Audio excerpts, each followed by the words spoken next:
Hello, my name is Ammar Gangadiwala. I'm a cloud architect with over 20 plus years of experience in software industry, working for many multinational companies like Microsoft Corporation, Deloitte, Verizon, and so on. I'm mostly focusing on my Microsoft Azure and Microsoft technology stack. This is my LinkedIn profile, linkedin.com/in/ammarg52.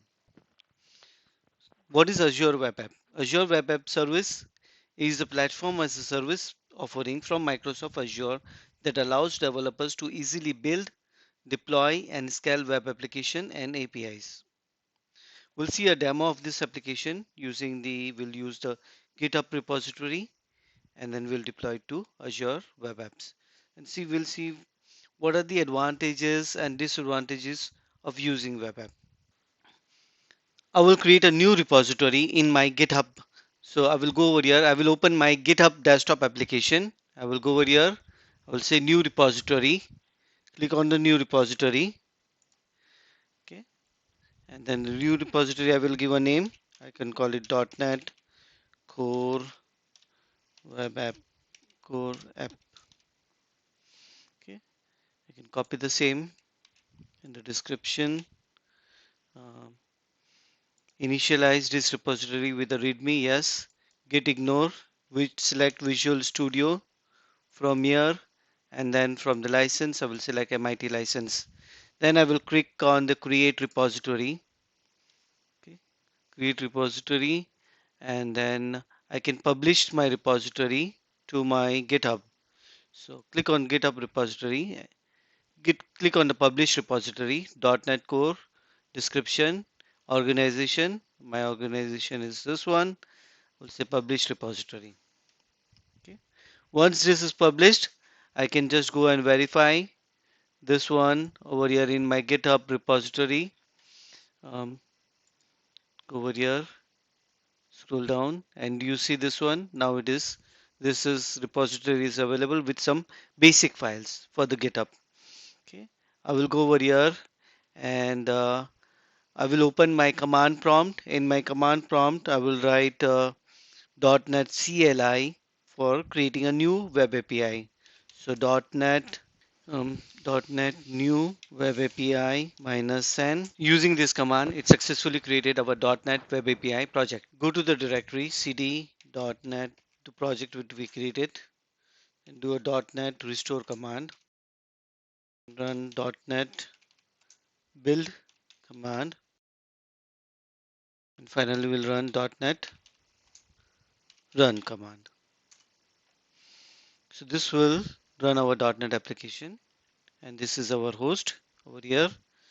Come over here, go to this one in the browser, click on this one slash weather forecast. So this application is running over here. Now let's add another controller, simple controller we'll add to our project. Okay, so I will close this one and I will open Microsoft Visual Studio Code.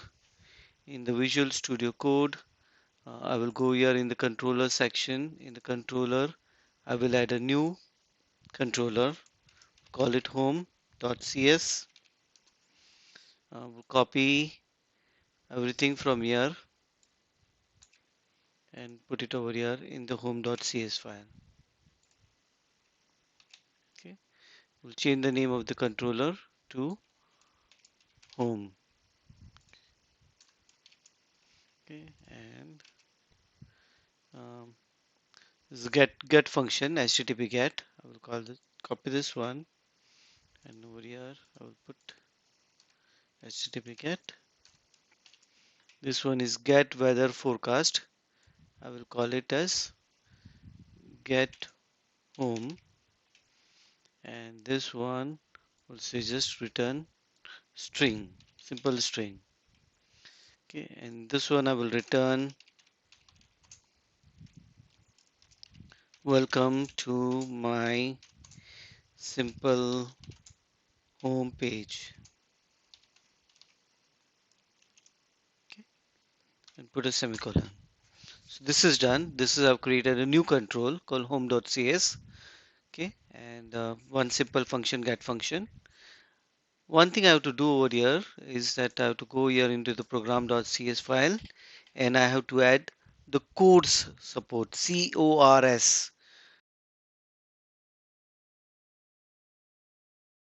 Okay, because from the we will be using in the Azure, so we have to add that one. So for that one, I have this. I will copy some code over here. Copy this code. This is adding some origins. Allow origin, allow headers, allow method, and use course. Okay. Save this one. Go back to over here. Then do a .NET run again. Okay. Over here, go to the URL of the site slash home. This is our new controller home, and here you see the page is running. Welcome to my simple home page. So is our web application is running locally successfully.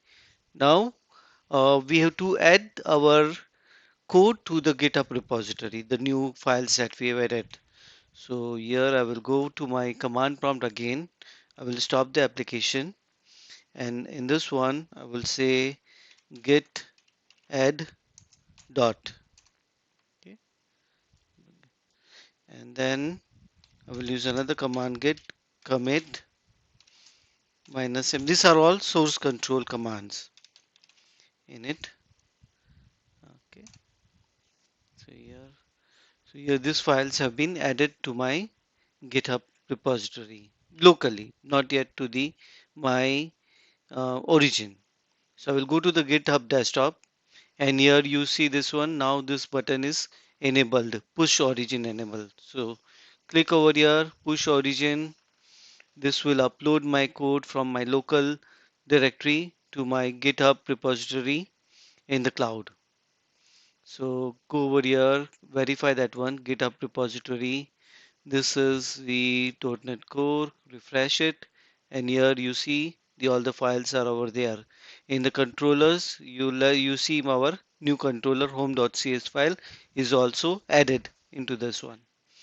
So this is done. Now go back to our Azure portal. We'll go back to Azure portal. In the Azure portal, I will go over here in the home. I will say web app services, same as web app, both are same.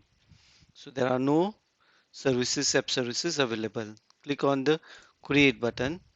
On the create button, um, I will create a new resource group, and I will call it RGMRPOC. Okay. Click on OK button.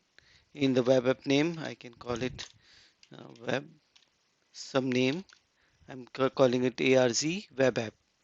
In the publish, you can use a code, Docker container, or static web app. In our case, it is a code. We have built it. It is a .NET. We are using version 7.0. So I will use over here code and the runtime stack. I will select .NET 7. STS is the stable version. LTS is the latest version. So we'll select the .NET 7. Operating system, I will leave as Windows operating system. And here in the region, I will select over here South Central US, and in the pricing leave all the defaults, everything.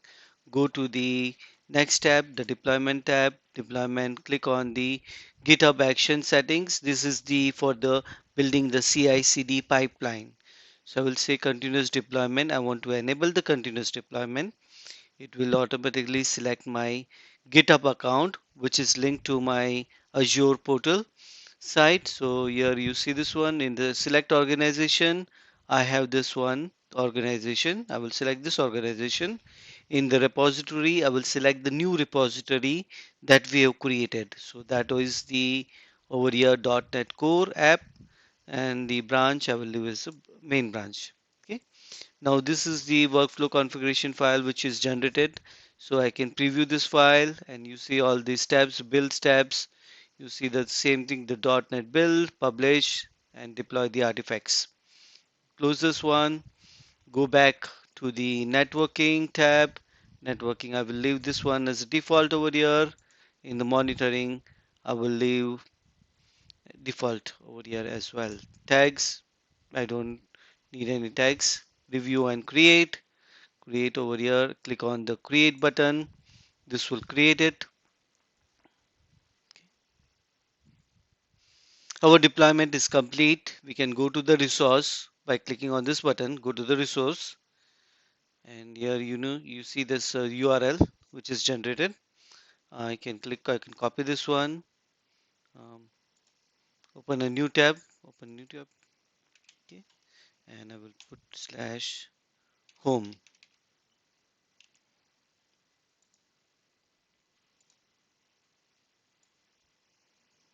Okay, this is the URL. GitHub repository and see the action over here. We have this one 3 minutes ago. This is built successfully. I can visit my GitHub repository, click on the action over here. In the action, you will see this one. This is build, this is my progress. I can click on this one and see the status of my build. Right now it's building. Click on the build to get more details. It's saying these are the steps which are in progress. The build is complete. The next one is the deploy. The deploy is now the code will be deployed to our Azure Web Apps. Deploying to the Azure Web App is still in the progress. It's completed now. Let's go back to our Azure portal, and this is our URL for the web app. Click over here, open up the new browser tab, paste it over here, slash home. Let me show you the URL. This is the URL. Okay,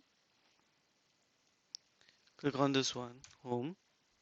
Click over here, and here you see our new home page is now deployed and it is running in the web app, Azure Web App. Okay. So this concludes the demo of this Azure Web App, how to deploy Web App using the GitHub repository. Now let's see what are some of the advantages and disadvantages of using the Azure Web App. Okay. Advantages and disadvantages. Easy to use. Azure Web App provides a user-friendly interface that make it easy to deploy and manage web application and APIs. Automatic scalability. Azure Web App Service provides automatic scaling features that allow application to handle spikes in traffic without manual intervention. So those settings you can control by going to the Azure portal, and you can either scale up or scale down, or you can set it to automatic. Third advantage, multiple programming languages and framework. Azure App Service supports multiple programming languages and frameworks, including .NET, Node.js, Python, PHP, making it very versatile and flexible.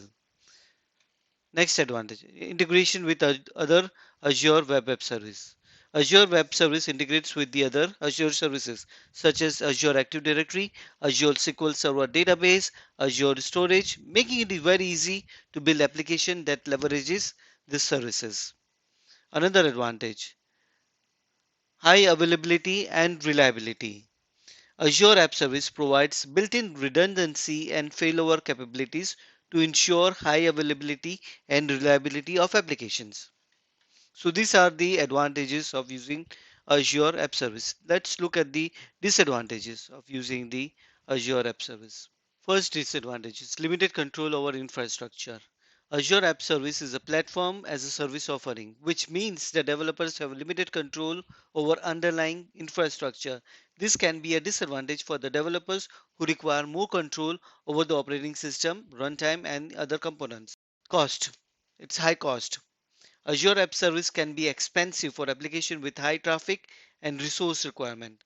Developers needs to carefully monitor the usage and the cost to avoid unexpected charges. Vendor lock-in. Developers who build the applications on Azure WebApp may become locked into Azure ecosystem, making it difficult to migrate to other cloud service. Last but not least, performance limitations.